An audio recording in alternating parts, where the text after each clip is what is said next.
Your name is strong and mighty. Your name is glorious and great. Bonjour et bienvenue à la conférence des femmes d'Impact et Women of God Suisse. Vous êtes tous bien les bienvenus. Merci de nous suivre en ligne. Alors, nous allons partager la parole, la raison pour laquelle nous vous avons invité. Et Dieu nous a donné un thème qui se trouve dans le Psaume 2, verset 11. Avant d'entrer dans le vif du sujet, nous allons prier. Nous allons nous remettre entre les mains du Seigneur. Vous savez que nous ne pouvons rien sans le Saint-Esprit, sans l'accord du Seigneur. Alors fermons nos yeux et prions pour que le Saint-Esprit soit au contrôle, qu'il nous dirige, qu'il nous partage le cœur du Père. Seigneur Jésus, nous te disons merci pour ces moments. Nous te rendons grâce pour cette journée merveilleuse que tu as créée pour nous enseigner, pour nous parler, pour nous révéler la volonté cachée à l'intérieur du Père. Merci de disposer nos cœurs pour écouter ta parole, tes instructions, le battement de ton cœur, la préoccupation de ton cœur. Dispose nos cœurs et que cette parole nous transforme, qu'elle nous change à ton image et à ta ressemblance. Au nom de Jésus-Christ. Amen. Alors, je disais donc, le Père nous a donné un thème cette année pour nous, les Women of God. C'est dans le Psaume 2, verset 11, et je lis au nom de Jésus. Servez l'Éternel avec crainte et réjouissez-vous avec tremblement. Amen.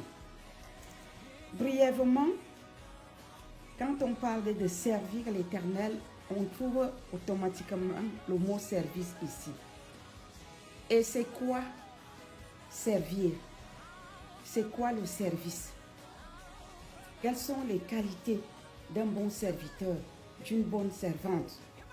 Quand on parle de service, c'est travailler libéralement pour quelqu'un, c'est rendre service de bon cœur, sans murmurer, c'est se mettre au service de quelqu'un, de bon cœur, de tout son cœur. Amen. Servez l'Éternel avec crainte. Si nous revenons dans le cadre chrétien que nous sommes, des enfants de Dieu, du peuple de Dieu, nous sommes au service de Dieu et nous sommes aussi au service des uns des autres. Amen. Et comment est-ce que nous pouvons servir avec crainte et tremblement? La crainte n'est pas la peur déjà. La crainte, c'est lorsqu'on vénère quelqu'un, on respecte quelqu'un, on honore quelqu'un, on a la crainte de faire certaines choses en sa présence. La crainte n'est pas la peur. La peur, on craint quelqu'un parce qu'on l'aime et on ne veut pas le blesser. Mais la peur, quand il n'y a pas d'amour, la peur s'installe parce que la peur ne vient pas de Dieu. La peur vient de Satan. La peur vient du diable. Si vous avez peur de votre maître, vous avez peur de votre femme, vous avez peur de votre mari, vous avez peur de vos enfants, quelque part, vous n'avez pas d'amour envers eux. Quand il y a l'amour, on parle de crainte. Donc, servons Dieu avec amour, donc avec crainte et tremblement, c'est-à-dire empressement. Amen. Avec crainte, avec amour, avec tremblement de tout notre cœur. Nous allons ensemble lire quelque chose dans le livre des Actes des Apôtres. Je vais prendre cet exemple parce que les chrétiens n'aiment pas quand on parle de l'Ancien Testament. Alors nous allons partir dans le Nouveau Testament. De toute façon, pour moi, la Bible, elle est complète et elle est valable de l'Apocalypse, de la Genèse à l'Apocalypse. Amen. Mais ici, je vais choisir quand même le livre des Actes des Apôtres. L'exemple de l'Église que nous avons dans la Bible. L'Église qui a manifesté le caractère de Christ. Alors nous allons prendre cet exemple dans le livre des Actes chapitre 6. À partir du verset 2, je lis au nom de Jésus-Christ. Les 12 convoquèrent la multitude des disciples et dirent, il n'est pas convenable que nous laissions la parole de Dieu pour servir aux tables. Actes chapitre 6, nous continuons au verset 3. C'est pourquoi, frères, choisissez parmi vous 7 hommes de qui l'on rende un bon témoignage. Ça commence les caractéristiques d'un bon serviteur. De qui l'on rende un bon témoignage, qui soit plein d'Esprit Saint et de sagesse, et que nous chargerons de cet emploi. Il y a des caractéristiques, nous voyons ici, pour être un bon serviteur, pour servir avec crainte et tremblement. Verset 4. Et nous continuerons à nous appliquer à la prière et au ministère de la parole. Verset 5.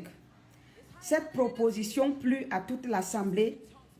Ils élurent Étienne, homme plein de foi et d'esprit saint, Philippe, Prochor, Nicanor, Timon, Parménas et Nicolas, présélyte d'Antioche. Il y a eu un choix, il y a eu une sélection à cause du témoignage, à cause de leur caractère, à cause de la crainte de Dieu qu'il y avait en eux, les hommes de foi, les hommes de prière. Acte chapitre 6 toujours, nous sommes au verset 6. Ils les présentèrent aux apôtres qui, après avoir prié, leur imposèrent les mains. Aujourd'hui, chacun se lève, s'autoproclame lui-même, sans passer, sans être recommandé, sans passer par une imposition des mains. Tu sors de nulle part, tu n'as pas pris le temps de prier, de jeûner, d'écouter Dieu. Tu t'autoproclames. Quelque part, il manque la crainte en toi. Je veux te le dire aujourd'hui, mon frère, ma soeur. Quand on a la crainte de Dieu, on ne prend pas certaines décisions seul et on ne s'engage pas dans un ministère, on ne s'autoproclame pas. Nous devons servir Dieu avec crainte et tremblement. Donc, pour entrer dans son service, il faut être sûr qu'il t'a appelé. Il faut être sûr de ce que tu fais. Il faut être sûr qu'il est en accord avec toi. Quand tu aimes quelqu'un, tu ne vas pas te mettre à faire n'importe quoi devant cette personne. Amen. Verset 7. La parole de Dieu se répandait de plus en plus.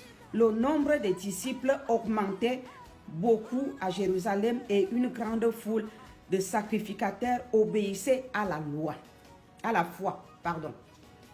Alors, ce que je veux dire ici, servir Dieu avec crainte et tremblement nécessite l'obéissance, ça nécessite la soumission, ça néccite la mort en soi, ça nécessite un engagement, la fidélité, l'intégrité, le zèle, avoir de la foi.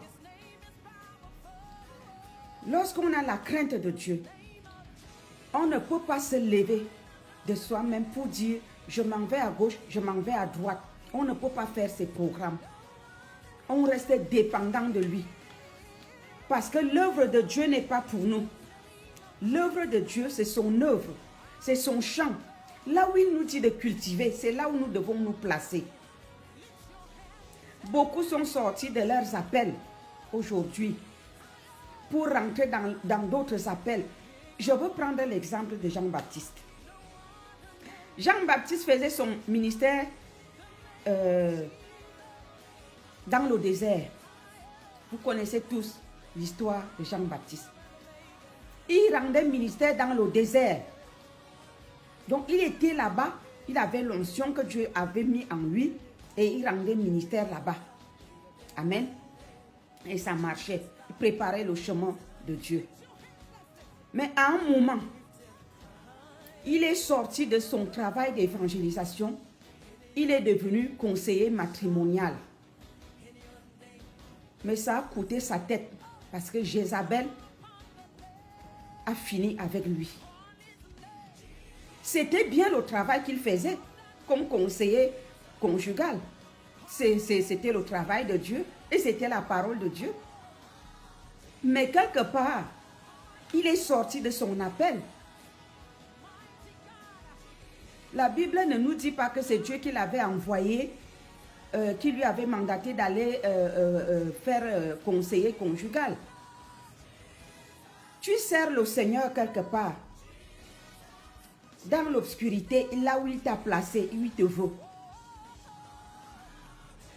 Mais parce que tu vois les autres au grand jour, tu dis pourquoi pas moi? S'il ne t'a pas appelé au grand jour, mon frère, ma soeur, reste là où tu es. Moi qui parle devant vous aujourd'hui, j'ai fait plus de 25 ans dans l'ombre. Et je servais Dieu et j'avais je ne peux pas dire j'avais des résultats. Le Seigneur produisait des résultats. Il y avait des grands témoignages. Ça ne me flattait pas de sortir au grand jour parce que mon poste n'était pas au grand jour. La crainte de l'Éternel, malgré l'onction qu'il avait déposée en moi et malgré les résultats que je voyais, les fruits que le ministère portait, je suis restée là où il m'a placée. Et quand il a voulu me déplacer, lui-même, il l'a fait. Amen. Et c'est pour cela que tous les combats que j'ai eus, je suis toujours sortie victorieuse. Malgré l'opposition, malgré les combats. La crainte de Dieu nous maintient dans notre poste. La crainte de Dieu nous empêche de mentir, de quitter notre poste et d'aller faire autre chose parce qu'on a envie d'être comme les autres. Lorsque nous avons la crainte de Dieu dans nos cœurs, nous servons Dieu. Nous savons que c'est lui que nous recherchons. Nous savons que c'est lui que nous servons. Nous ne servons pas les hommes. Nous ne pouvons pas faire quelque chose sans lui poser la question. Parce que le champ de la mission ne nous appartient pas. Il appartient à Dieu le Père. Et nous devons cultiver là où il nous place. Et comment avoir cette crainte? Ça nécessite la méditation quotidienne, chaque jour, parce que Dieu nous parle au travers de sa parole. Le vrai ainsi dit, ça se trouve dans la parole de Dieu. Ce n'est pas, je ne néglige pas chaque fois que Dieu nous utilise pour transmettre des messages aux gens. Ce n'est pas ce que je dis, il faut bien écouter. Je veux dire, le vrai ainsi dit se trouve dans la parole de Dieu. Ainsi dit l'Éternel, quand tu lis la parole, Dieu va te parler au travers de sa parole. Et le Saint-Esprit va te donner la révélation de ce qui est caché derrière. Et ça te donne une orientation. Et une orientation sûre, selon la volonté de Dieu. La crainte de Dieu va t'amener à méditer sa parole pour ne pas faire d'erreur. À mener une vie de jeûne et de prière. Pour rester dans sa présence. À lui obéir, à être soumis ou soumise à sa parole, à marcher dans ses voies, à placer tes pas sur les empreintes de ses pas, à l'écouter. Amen. À respecter les autres et à travailler sans murmurer. Quand on a la crainte de Dieu, on évite les murmures. On ne peut pas murmurer et on ne peut pas travailler sous contrainte On ne peut pas travailler en jalousant les autres. Parce que si nous avons la crainte de Dieu, nous allons comprendre que nous sommes placés au bon endroit, là où Dieu nous veut. Et nous n'allons pas combattre les ministères des autres, les appels des autres. Nous n'allons pas jalouser les frères, les sœurs. On ne va pas faire des jalousies entre nous. Au contraire, nous allons nous soutenir. C'est parce qu'il manque de crainte, quelque part, que les gens regardent à gauche, à droite, convoitent les autres.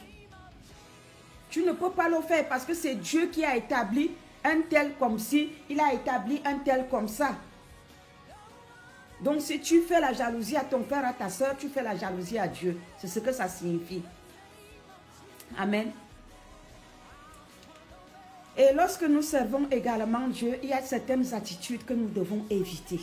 Nous avons lu là dans Actes que ils ont regardé à leur témoignage et ils les ont proposés. Nous devons aussi veiller à notre témoignage. Et notre témoignage a trait directement au fruit de l'esprit. Si nous portons le fruit de l'esprit, dont parle Galates 5, 22, automatiquement, la crainte de Dieu est avec nous. Et nous allons le servir avec tremblement. Nous allons le vénérer avec respect, avec amour, sans murmure ni critique, sans nuire aux autres. Le manque de crainte entraîne les jalousies, entraîne les murmures, entraîne les compétitions et apporte les divisions. Si nous craignons Dieu, nous n'allons pas en vouloir aux autres. Nous n'allons pas chercher les problèmes aux autres. Amen.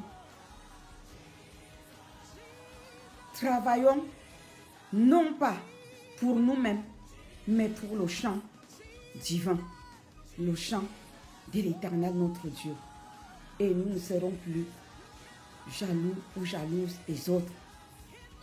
Nous serons des hommes et des femmes de foi, remplis d'esprit et d'amour, travaillant dans l'amour de Christ, dans la crainte de Dieu, en l'honorant. Mais si nous travaillons pour nous-mêmes, nous allons commettre des gaffes à gauche et à droite, parce que la crainte n'est pas en nous. Amen. Que le Seigneur nous bénisse, qu'il bénisse sa parole,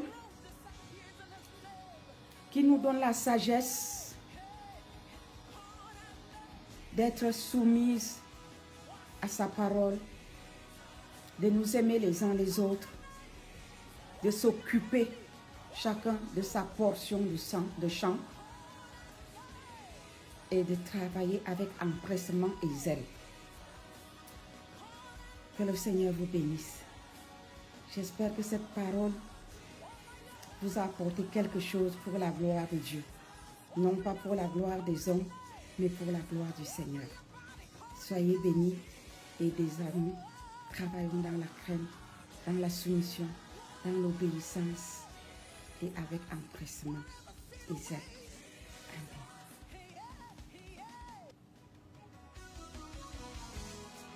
How majestic is your name, oh Lord, in all the earth. Amen.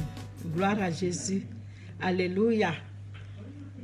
Seigneur, tu es vivant, tu es le Dieu de gloire. Je vous salue tous dans le nom de notre Seigneur Jésus-Christ. Soyez bénis, frères et sœurs, soyez bénis, les enfants de Dieu, soyez bénis, tous ceux qui sont connectés, soyez bénis, que Dieu vous bénisse au nom de Jésus-Christ de Nazareth. Alors, vous êtes avec les Women of God Ministry de la Suisse, de la France et de Belgique. C'est vraiment merveilleux d'être une servante de Dieu, c'est merveilleux d'être une personne que Dieu a choisie. Et je crois que cet après-midi aussi, ce soir où Dieu vous a choisi, quelle que soit l'heure à laquelle tu es et que tu nous reçois, je sais que Dieu t'a choisi aussi. Chers frères et sœurs, ces derniers temps, le Seigneur m'a mis à cœur de parler de la parole de Dieu, de parler de la Bible avec vous. Et ça fait 2 fois déjà que je fais un direct et je vais continuer selon ce que le Seigneur m'a mis à cœur. Mais notre convention de cette année, la 8e, qui devait se tenir cette année à Yverdon, vraiment à cause de la situation qui se passe, n'aura pas lieu là-bas. Et c'est pourquoi nous sommes là maintenant pour vous parler et nous savons que vous nous suivez parce que vous aimez la parole de Dieu. Et le thème que nous avons choisi cette année, c'est de servir l'Éternel avec crainte. Servir Dieu avec crainte. Frères et sœurs, dans la parole de Dieu, dans le livre des Proverbes 1 d'abord, le verset, Proverbe 1, Alors, on va lire dans le livre de Proverbes 1, s'il vous plaît. Je suis dans ma Bible.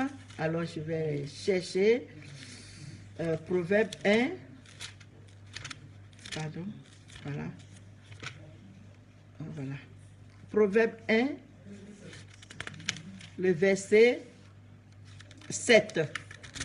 Lisons Proverbe 1, le verset 7 qui dit ceci. Proverbe 1, je suis dans Proverbe 4. Ah, il est tellement petit, c'est pourquoi souvent j'aime prendre ma grosse Bible. Voilà. Proverbe 1, le verset 7 nous dit ceci. Je lis la parole de Dieu. La crainte de l'Éternel est le commencement de la science. Les insensés méprisent la sagesse et l'instruction.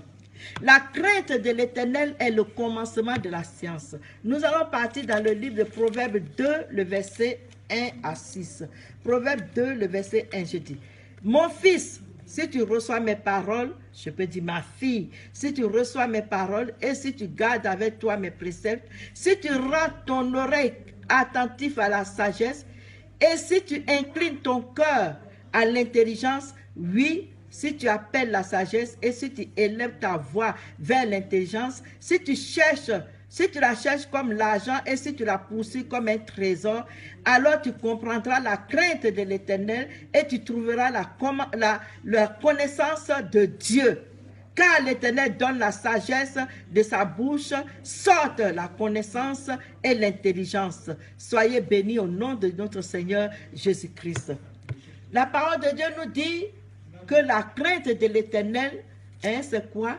C'est le commencement de la sagesse. C'est-à-dire que si tu crains Dieu, si tu as la crainte de Dieu en toi, tu es sage, tu es intelligent, tu as la connaissance. Beaucoup de personnes aujourd'hui cherchent la connaissance. Mais où tu vas trouver la connaissance? La connaissance se trouve dans la parole de Dieu. La connaissance se trouve dans la connaissance de la parole de Dieu. Et la parole de Dieu nous dit, si tu veux être une femme qui sert Dieu, tu dis que tu sers Dieu. Servir Dieu, ça veut dire que faire la volonté de Dieu. Servir Dieu, se mettre au service de Dieu, ça veut dire que faire ce que Dieu veut. Alléluia. Tu dois travailler pour Dieu. Tu dois le servir. Il faut qu'en toi, il y ait sa sagesse. En toi, il y ait sa connaissance. En toi, il y ait son intelligence. Alléluia. Mais est-ce que tu as la sagesse de Dieu? Est-ce que tu as la connaissance de Dieu? Si tu ne connais pas ton Dieu, si tu ne connais pas qui est celui à qui tu es en train de servir, comment tu peux pouvoir le servir? Il faut chercher la connaissance de Dieu. Il faut chercher à connaître Dieu afin que tu puisses aller loin, afin que tu puisses grandir. Mais si tu n'as pas la connaissance de la parole de Dieu, tout ce que tu fais est en vain. Tu ne peux pas servir sans connaître celui que tu sers. Tu ne peux pas servir sans connaître ce que par exemple, je donne un exemple. Toi, une femme, tu es avec ton mari à la maison, tu veux manger, et tu ne connais pas ce que ton mari aime comme la nourriture, vous serez toujours en palabre, tu auras toujours des problèmes avec ton mari, chers frères et sœurs. Oh, il faut apprendre à connaître le Dieu que tu sers. C'est en cela que tu arriveras au but fixé. Si tu ne sais pas, tu ne connais pas le Dieu que tu sers, tout ce que tu es en train de faire, c'est nul. C'est nul. Alléluia. C'est pourquoi servir l'Éternel, il faut avoir sa crainte. C'est-à-dire la crainte, c'est le commencement de la sagesse. C'est le commencement de la connaissance. Alléluia. Beaucoup de personnes aujourd'hui servent Dieu sans le connaître. Beaucoup de personnes aujourd'hui servent Dieu sans avoir sa crainte en lui. Alléluia. C'est si ton Dieu, il y en a qui ne savent pas que le péché, ce que c'est qu'un péché. Ils ne connaissent même pas, ils pensent que c'est voler seulement qui est un péché. Ils pensent que je ne sais pas, tuer seulement qui est un péché. Il y a beaucoup de choses qui sont des péchés. Et Dieu a dit quoi? Dieu a dit, qu'est-ce que Dieu a dit dans sa parole? Alléluia. La parole de Dieu nous dit que celui qui pêche est privé de la gloire de Dieu. Tous avons péché, nous sommes privés de la gloire de Dieu. Et si tu ne crains pas Dieu, tu es dans l'église, tu prêches la parole, mais c'est toi qui connais la couleur des slip de toutes les femmes. C'est toi qui connais, tu sais mentir aux gens. Alléluia. Arrêtons. Il faut que nous cherchions la sagesse.